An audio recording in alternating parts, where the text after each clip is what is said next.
E o que está facendo é iso, chamar as femias para que atraer as femias e que veñan aí a casa en plan, veña, festa.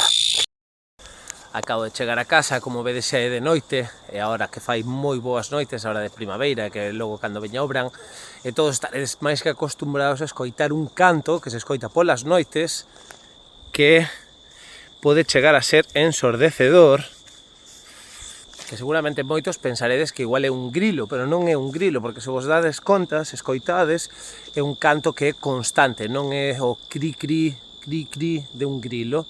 Isto que é un grillo topo, ou un grilo ceboleiro, ou un alacrán ceboleiro, é un insecto que, a ver se o atopamos, que se caracteriza porque ten unhas patas dianteiras super robustas, coas cales escava galerías, a ver se... coas que escava unhas galerías que moitas... Buah, que é ensordecedor. Vale, mirade, aí está a galería. Aí está a galería. O que está facendo é asomar o abdome á entrada da galería para que lle faga eco e ainda sexa o canto moitísimo máis ruidoso. E o que está facendo é iso, chamar as femias para que atraer as femias e que veñan aí a casa en plan, veña, festa. Así que,